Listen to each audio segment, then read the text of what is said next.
Okay, let's continue, please, looking at the 7 seals. We're up to the 6th seal. The 6th seal in Revelation. And we'll read it. Verse 12, and I looked, and when he broke the 6th seal, there was a great earthquake, and the sun became black as sackcloth made of hair, and the whole moon became like blood. And the stars of the sky fell to earth as a fig tree casts its unripe figs when shaken by a great wind. And the sky was split asunder like a scroll when it is rolled up, and every mountain and island were moved out of their place.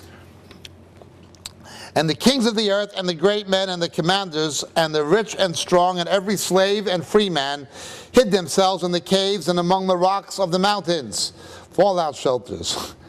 And they said to the mountains and the rocks, fall on us and hide us from the presence of him who sits on the throne and from the wrath of the Lamb. For the great day of their wrath has come, and who is able to stand? Now is the sign in the sky. Okay. This one is utter terror. Not terrorism, terror. The party is over and they know it. Is the rapture a secret? Yes, because we don't know when it is going to happen. When it happens, will it still be a secret? What happened to these guys? No, they will know what happened to these guys. The rapture is only a secret in the sense we don't know when it is. Once it happens, it's not like this Tim LaHaye stuff. Business as usual, they think they can go on. It's not going to be like that. God is angry. He's angry because of what they did to his people, the church, and he's angry because of what they're trying to do to his people, Israel. At this point, the Antichrist goes absolutely mad. He already knows his time is short, but somehow he imagines he can win. Now he is desperate. Now he is in a frantic state. He must now try to eliminate Israel. We'll talk about this in our next session later. What happens when the man-child is removed and he goes after the woman. Chapter 12, but that's later. Okay. This becomes sheer terror. These things all have more than one meaning. There is, as always, the Peshet and the Pesher.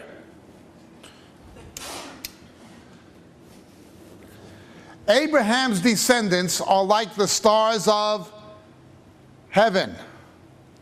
This articulates with chapter 12, when the dragon sweeps a third of the stars from heaven, right?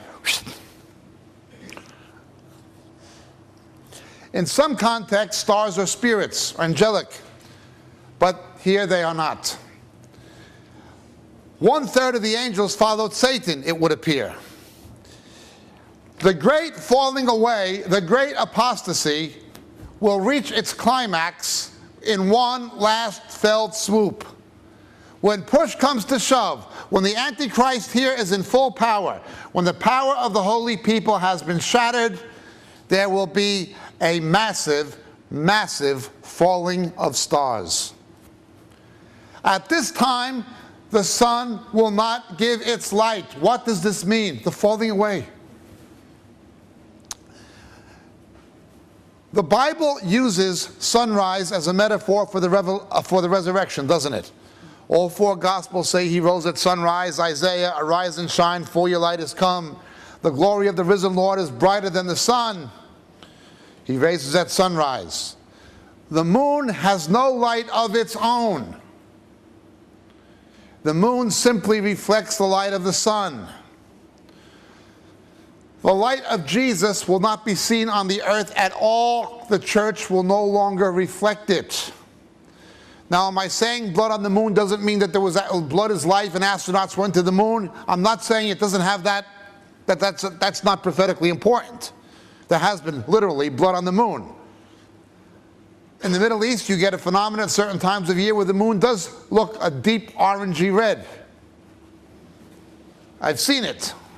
Maybe you've seen it. We're not negating literal things. The sun became black as sackcloth, made of hair, and the whole moon became like blood, and the stars fell from the sky. I'm simply saying the cosmic phenomena reflects spiritual things.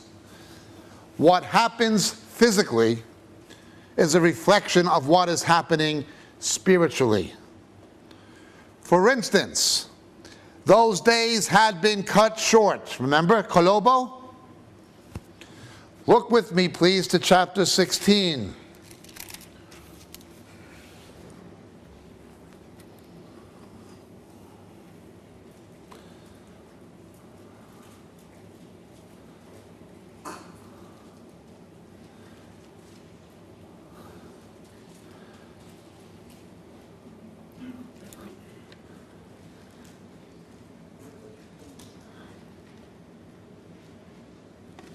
These become the bowl judgments. When these days are cut short, incredible things begin to happen very, very quickly. A wholesale destruction of the environment as we know it. This is the time of God's wrath, and these nations at this point begin to assemble in the Valley of Armageddon in verse 16 to try to get rid of Israel. Satan failed to get rid of the church, but now he's going to try to get rid of Israel. This is what we see in chapter 12, and it's what we see in chapter 16, verse 16. Okay.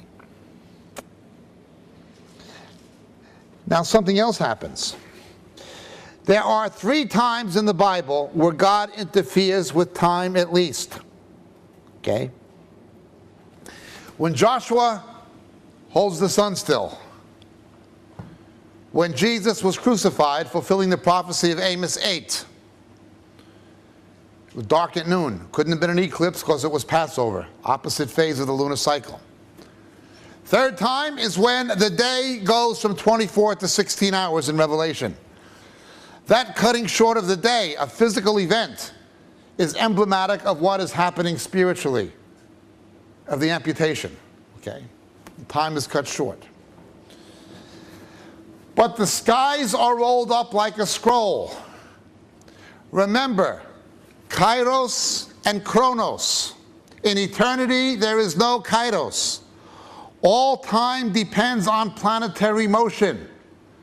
This idea of the Uranus in Greek, of the Shemaim in Hebrew, being rolled up like a scroll, what does that mean? Eternity comes into meeting with earth. Paul went to the 3rd heaven, remember? The Greeks, well, different myths, but some of them had up to 7 heavens. But there are 3 in the New Testament, 3 heavens. The first is the atmosphere of the earth. That's the 1st heaven, our sky. The 2nd heaven is outer space, where the planets and so forth and other galaxies and solar systems are. That's the 2nd heaven. The 3rd heaven is eternity. Okay? The 2nd heaven is the basis for time. And it is the divide between eternity and being temporal, between the temporal realm of existence and the eternal one. Whether or not black holes in space with the event horizon or windows into eternity, I don't know. It's a good question. I'm not saying it is. I'm simply saying it's an interesting question. There is obviously more matter in our universe that we can account for, and even light particles can't escape from the black holes. Whether these things are some kind of windows, I have no idea. But I do know this, that the 2nd heaven is the barrier between the eternal and the temporal, between the 3rd heaven, eternity, and this earth, this world. It's a haunt of demons. The cosmos needs to be cleansed. Powers of the air. But it gets rolled up. Time ceases to exist once the sky is rolled up because you have no basis for time anymore. There is no planetary motion when that happens. It is if, when it is rolled up, why is it rolled up? Because something is going to go through it. Us. You understand? The divide is rolled up so we can cross it. When somebody goes to be with the Lord simply by biological expiration, their spirit goes. The spirit can cross the divide and enter eternity. Flesh and blood cannot enter the kingdom as such. Yet Jesus was bodily resurrected. Elijah was bodily resurrected. Okay? Enoch was bodily resurrected. Our spirit can cross it, but it's not just our spirit that's going to cross it. When you give up the ghost, you go to be with the Lord, that's it. Your body is here asleep on the ground, but you are in the conscious presence of the Lord. That is not what we're talking about. We shall be changed. It opens up. Our bodies go. There'll be no corporal remains left here. There will be no corporal remains of any Christian, dead or alive. Even the dead ones aren't going to be here. Even their bones, the matter that they were composed of, they'll come back together and they'll be taken out of here. There has to be this rolling up. This has to do much with the fig tree. Whenever you see the fig tree, anything to do with the fig tree, think of the last days, the parable of the fig tree and the other trees. We talked about this on the Future History of the Church tape and on the Antichrist tape. Okay? When this happens, people go mad. Head for the basement, head for the caves, head for the fallout shelters.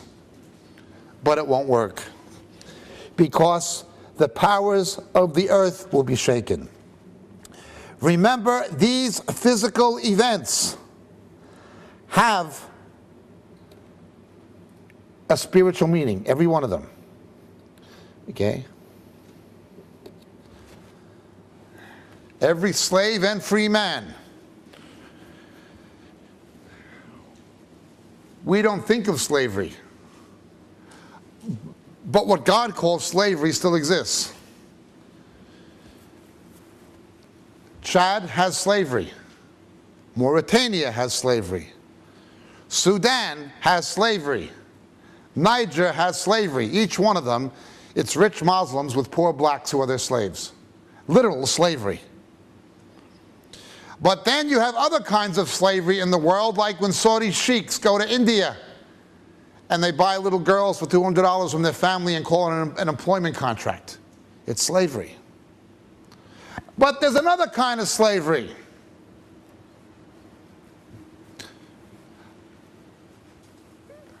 It is called APR.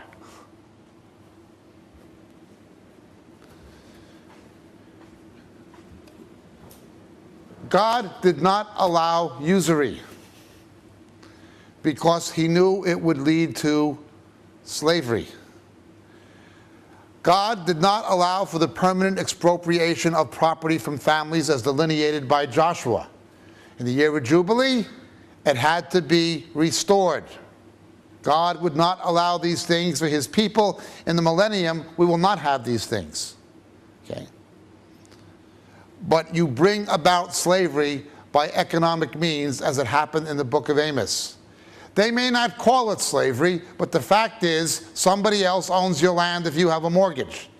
The fact is you're working for somebody else if you are paying a high APR. If you are trying to balance your future on credit, you're working for somebody else. There is a credit balloon globally. We're talking now of trillions and trillions of dollars. Now, much of this is private debt. A fair amount is corporate debt, and a huge amount is government debt. But where does governments get the money to service the interest on their debt? From their people. Now, we don't think of it in the Western world yet. You remember Ceausescu in Romania? You had to have 5 children because he needed this much of a workforce to increase GNP to pay his debt. He lived salubriously. The people were virtual slaves, kept in line by the Securitata. It was slavery. The Iron Curtain was slavery. This becomes global. Now, how did this kind of slavery come about? It came about through people talking about social enterprises. It came about through people talking about Marxist principles. What is the first principle of Marxism? Man is God. The proletariat should control the economy. The proletariat should control the government. Wonderful principles, but what you wind up with is something worse than capitalism. What they wound up with was a party elite who enslaved the people. As far as the Soviets were concerned, those people were simply their serfs, their slaves. To the point where Ceausescu would basically breed human beings. He would literally breed them for an economic motive. We have to understand what the Bible means by slavery. Yes, literal slavery exists in the Islamic world, and with the growth of Islam, it's increasing. Why did slavery end in Britain and America? Wesley, Wilberforce, Shaftesbury, because of the gospel. You take the gospel away, you're going to have slavery again. Already in London, they had housemaids from the Philippines working for Saudi Arabian executives and diplomats. These women were being beaten, starved, flogged. What? You forgot to dust the bookshelf? And they would just beat them. These women's visas to live in Britain were dependent upon their employer. Sorry, you can go back to the rubbish heaps of Manila, or you can stay here and do what we do. Money talks. Money talks. This goes on in America. Islam is a slave religion. You are allowing in a religion that breeds slavery. Islam is only one aspect. If you look at the debt explosion, if you look at third world debt, the IMF has to put conditions on third world countries. The World Bank must put conditions on third world countries to service the interest on their existing debt. Otherwise, you'd have a banking crisis in Europe, America, and Japan. If these countries all defaulted at the same time, you'd have a crisis here. They would drag the developed world down with them. So they've redefined insolvency. They've redefined bankruptcy as not simply a default on principle. Now the World Bank and the IMF has had to redefine insolvency as inability to service the interest on the principle. In other words, it's not your inability to pay back the loan, it's your inability to pay the interest on the loan. Hence, you have a third world where people have slave conditions. You can't raise wages. You must work for this because we have to make these commitments to the IMF to keep ourselves solvent. Well, they want third world debt relief. In Africa.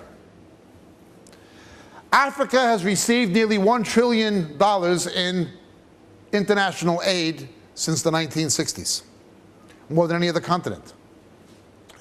The fact that most of it was misappropriated, misallocated, and stolen is not the issue to them. Give us more. Now, anybody who's been to Africa understands it's futile to give debt relief to Africa because they'll just go back and get right back in the same mess unless you get rid of these despotic governments like Mugabe and the ANC in South Africa. You're throwing good money after bad. The only way to help Africans is for Christians to help the people directly, but to try to help these governments, it doesn't work. You're throwing good money after bad. So now you got a situation. They are enslaving their people to meet the conditions of the IMF and World Bank. If they don't, we have a banking crisis in the developed world, and you'll see what they did. What did Barclays do when it began getting in trouble with third world debt? Laying people off. Sorry, you used to wait in line 10 minutes for Barclays Bank. Now you wait in line 20 minutes. We have to lay off tellers. They increased their service charges for their own customers in England or anywhere else. They tried to get it from us, you understand? This creates an issue that is going to bring about something the book of Revelation calls slavery. Third world debt is a humongous issue. And as far as debt relief, forget it. You'll be throwing good money after bad because of these despotic governments. They will just steal it and mismanage it. Just take a look. Singapore, Malaysia, they became independent the same time as Ghana. Yet in Asia, you have economic growth. In Africa, major areas of Latin America, the Caribbean, you don't. What's the problem here? What's the problem? Well, the problem is, obviously, it's sin, it's corruption, it's false religion, idolatry. These things make problems. The closer a Muslim nation is to Mecca, the more injustice it's going to have. It's amazing. Even countries with a lot of oil and low populations, like Kuwait, you get two classes of people. You'd think with such a low population and all that money, there would be less poverty. Saudi Arabia, they don't like to talk about it, but all that money is in the hands of the House of Saud. There's poverty. You go away from Mecca towards Malaysia, what do you see? The further away they are from Mecca, the more affluence among the Muslims.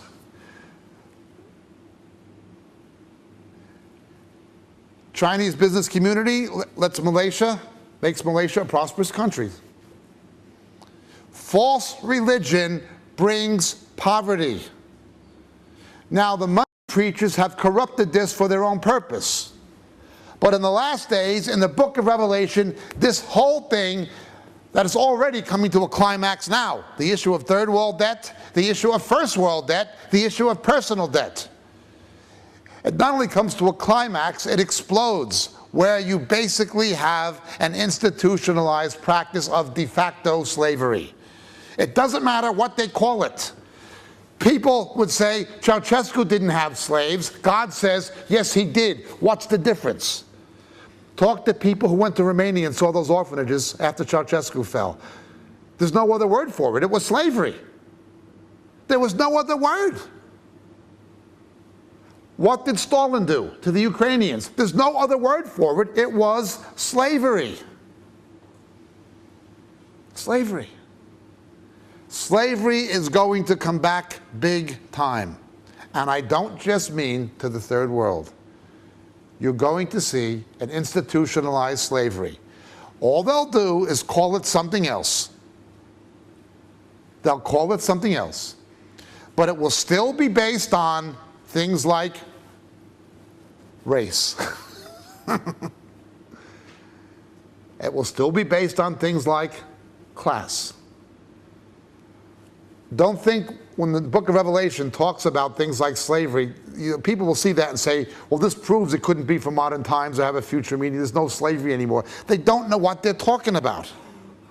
They don't know what they are talking about. There is slavery. Most people are not economically independent. A free man is that. If somebody has more debt than they have assets, they're already becoming enslaved.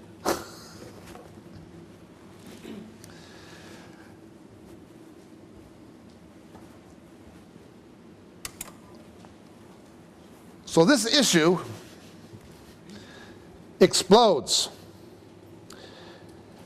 The kings of the earth, the great men and commanders, the rich and strong, and every slave and free man. Somebody's socioeconomic status, the nation of their citizenship, their position will no longer matter. Being an oligarch, being a baron, being a tycoon, being a senior executive, being a key professional, or being somebody who works in a petrol station, or being a slave in Mauritania. It doesn't matter anymore. It doesn't matter.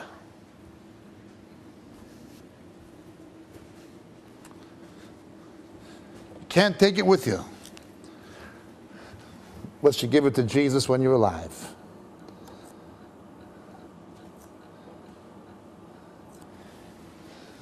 This sign introduces something. We have an entire chapter now dedicated solely to this.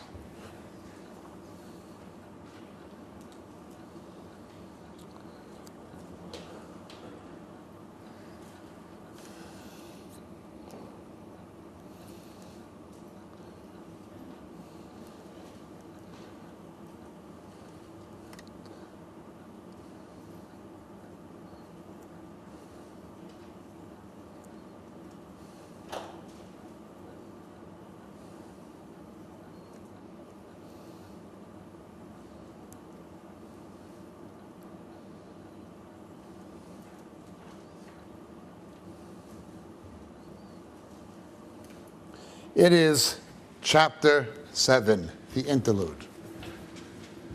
When does the rapture and resurrection happen? When is the harpazo? When is the Anastasia? When is the episynagoge? When is this event we're all looking for? Where does it take place?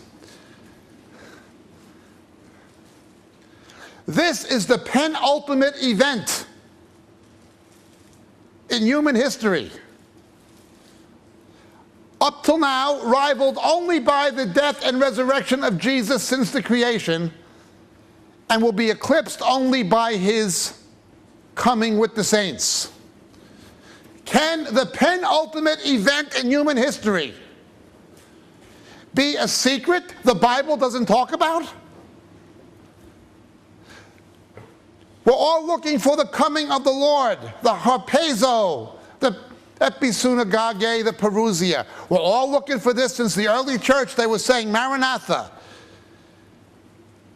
The idea that some pre-tribulational people have, it's so secret it's not even in the Bible. That's virtually what it comes to. They say it's in, even guys like John MacArthur, it's in the blank spaces, he says. The rapture is in the blank space. It's such an important event, and it's not in there? It's an absurd statement. Now, don't get me wrong. I respect John MacArthur. He's taken stands on a lot of issues, like the ecumenical movement. I respect what he says. He believes the Word of God. He's not a bad man. I don't agree with him on some issues, but he's still a brother. But the idea that he and others like him have, that the... Can anybody really think anything as crucial as the rapture would be left out? Right in the middle of the Olivet Discourse, right in the middle of Matthew 24, where he's talking about all this bad stuff, about the horsemen. He's talking about, he's talking about the wars, rumors of wars, famines, pestilence, earthquakes, natural disasters. And then he says, after all that stuff, then he says, but immediately after the tribulation, they're going to see the Son of Man coming, and he will send his angel with a great trumpet and gather his elect. How much more clear can you be? It's right dead in the middle of the Olivet Discourse. And it is right dead in the middle of the book of Revelation. It is chapter 7. Let's read it.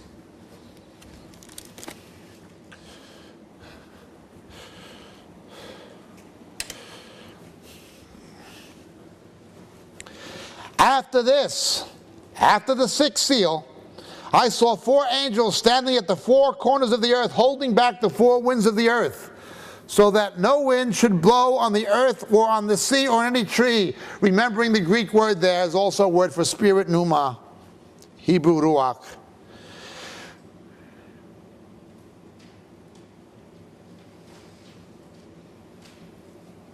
And I saw another angel ascending from the rising of the sun, having the seal of the living God, and he cried out with a loud voice to the four angels to whom it was granted to harm the earth and the sea. Now we're talking about the fundamental destruction of the environment, but something's going to happen first. Do not harm the earth or the sea or the trees until we have sealed the bondservants of our God on their foreheads. Again, there's always a double meaning. You have the beast that came out of the earth, the beast that came out of the sea, Israel and the nations. Okay. The trees of the field will clap their hands, we shall be trees of righteousness. Before God lets this onslaught happen, he has to do something. He seals the 144,000. This comes straight from the book of Ezekiel. What happened before the Babylonian captivity is written in Jeremiah. What happened during it is written in Ezekiel and Daniel. Let's look at the book of Ezekiel, please.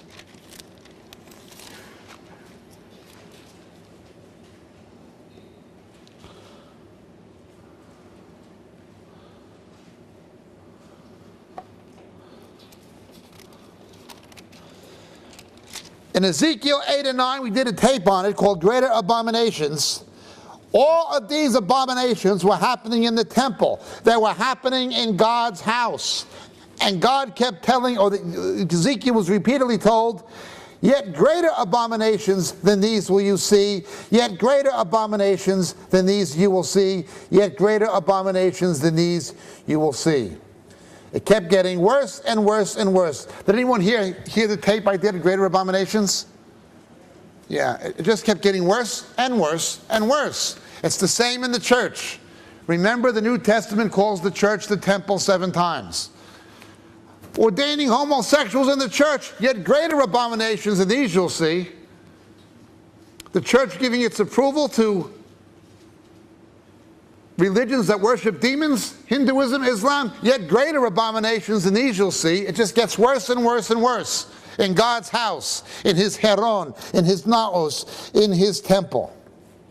However, in chapter 9, verse 4, the Lord said to him, go through the midst of the city, even through the midst of Jerusalem, and put a mark on the foreheads of the men who sigh and groan over the abominations which are being committed in the midst. Now on the tape, greater abominations than these, I should really refilm it. I think we should have Darren film it if we can, ask him to. It was the letter Tav. The Hebrew letter Tav.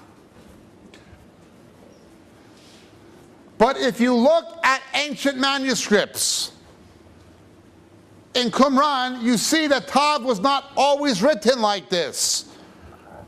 It was written like this in its most ancient form.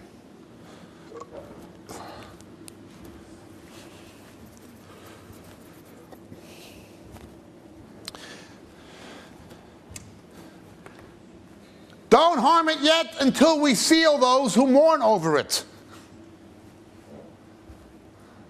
Remember, God is not angry at his people. He's angry at the others.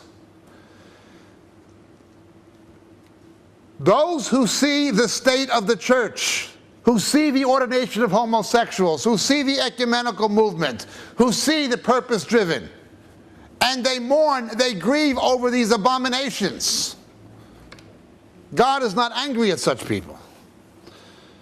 They may be persecuted by the enemy, but they will not experience the wrath of God. He's not appointed us for wrath. Now this specifically, again, has something to do with the Jews, believing Jews. They are sealed. But now let's look. Notice there is no more seals in terms of the 7 seals until chapter 8. They end in chapter 6. Chapter 8, the final one resumes when the trumpets are unleashed.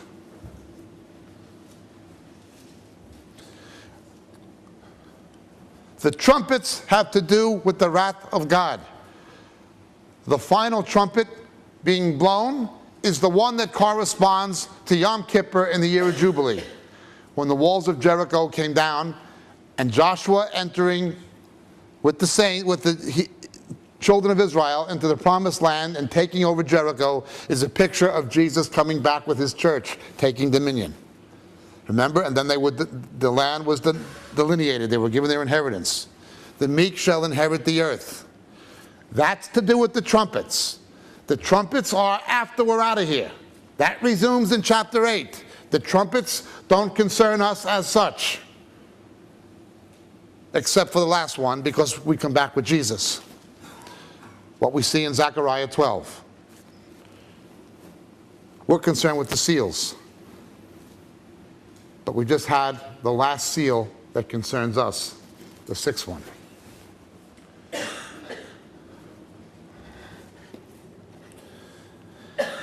Verse 9, after these things, so there's a chronology. I looked, and behold, a great multitude which no one could count, from every nation and all tribes and peoples and tongues, standing before the throne and before the Lamb, clothed in white robes, and palm branches were in their hands. Now notice these people are described the same way as the ones who were martyred, whose blood was crying out from the altar. And they cry out with a loud voice, saying, salvation to our God, who sits on the throne, and to the Lamb. And all the angels were standing around the throne and around the elders, and the four living creatures, and they fell on their faces before the throne and worshiped God, saying, Amen. Blessing and glory and wisdom and thanksgiving and honor and power and might be to our God forever and ever. Amen. And one of the elders answered, saying to me, these who are clothed in white robes, who are they, and where have they come from? And I said to him, my Lord, you know. And he said to me, these are the ones who have come out of the great tribulation, and have washed their robes and made them white in the blood of the Lamb. For this reason they are before the throne of God, and they serve him day and night in his temple. And he who sits on the throne shall spread his tabernacle over them. And they shall hunger no more, neither thirst any more, bearing in mind what was going on before in the tribulation. Neither shall the sun beat down on them, nor any heat. For again, the environmental catastrophes were affecting everyone. For the Lamb in the center of the throne shall be their shepherd, and shall guide them to the springs of the water of life, and God shall wipe every tear from their eyes. Every tear. On the thanatology tapes we explain this.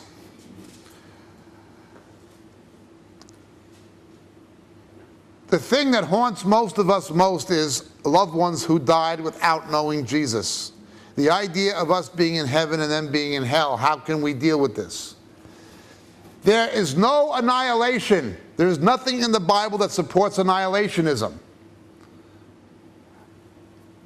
But you can say that God can annihilate the memory of them.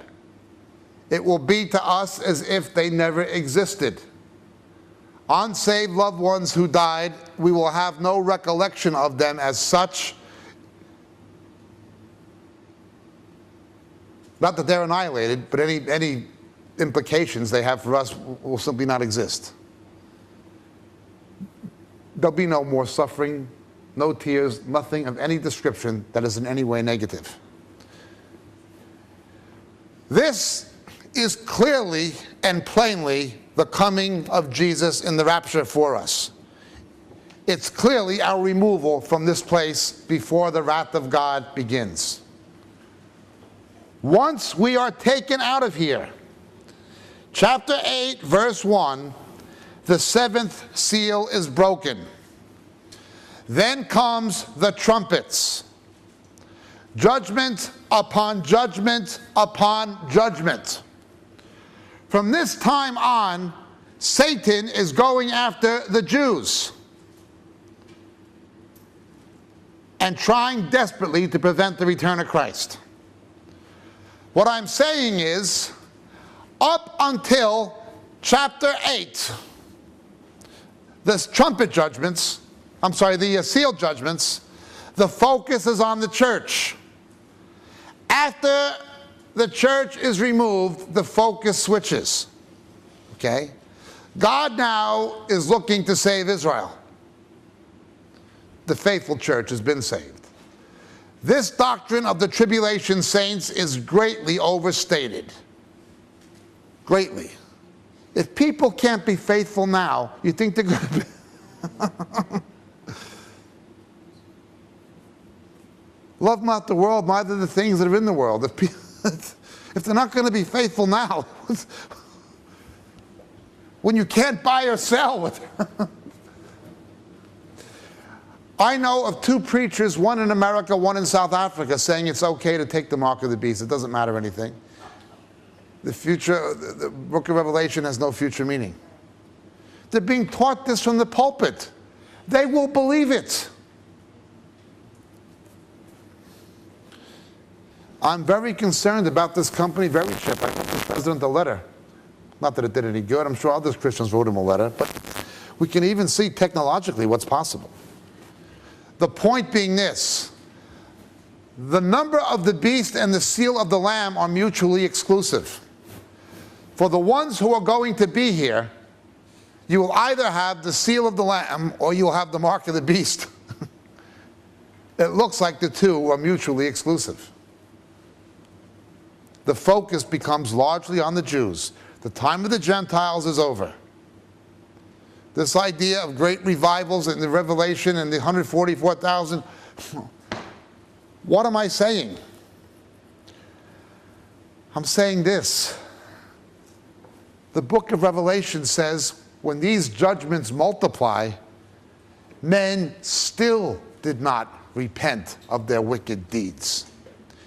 Do you know what happened last week? The first day when the floods in Louisiana and Mississippi began to recede. The first day when they were able to get large amounts of supplies in instead of small amounts. In Bourbon Street in New Orleans and in Lafayette, Louisiana, two different places, they had the Southern Decadence Festival. Gay pride parades in New Orleans and in Lafayette. People are going out now. Their homes are not there anymore. They're looking for the bodies of dead loved ones floating in the street. They're looking for the remains of missing loved ones. People are floating in the street dead. I watched them on the news. They found people just floating, just face down, floating dead. People are looking, is that my brother? Is that my mother? Is that my son? Is that my baby? People are looking for the dead bodies of loved ones. They're worried about an epidemic, a disease, a pestilence coming because of the environmental conditions after the hurricane. And these people are having a gay pride parade in the same location. Think of the days of Lot. They were struck blind. And even when they were struck blind, they were so driven by their perversion, they were trying to rape the angels. Crazy. That's what the last days will be like. This idea of the tribulation saints, it is greatly, greatly overstated. Once we get out of here, the redemptive focus of God becomes centrally concentrated on the redemption of Israel. The time of the Gentiles is over. Am I absolutely saying nobody else will be saved? I didn't say that, but I'm saying this idea of the tribulation saints is a big nonsense. It's amplified out of all proportion to anything the Bible actually says of the subject. A secret rapture. Of course it's secret in that we don't know when it's going to happen. How can you possibly say when Jesus says the angel comes to gather his elect, that's not the rapture and resurrection? How can anybody possibly say that chapter 7 is not clearly the gathering of the saints out of here? It's obvious. It's plain as day. Yet, we have people who'd rather believe something else. I did a tape once called Death of Reason. I'm wanting to do one that was for unsaved people. But now I want to do one for Christians called Reductio ad absurdum. It can't mean what it seems to believe, so we have to come up with some absurd way to explain as being or meaning something else. It's quite clear what happens in chapter 7. The trumpets end in chapter 6, resume in chapter 8. In chapter 7, the saints are taken out of here. God anoints the 144,000, and his focus becomes on the Jews, and the Antichrist begins to go mad.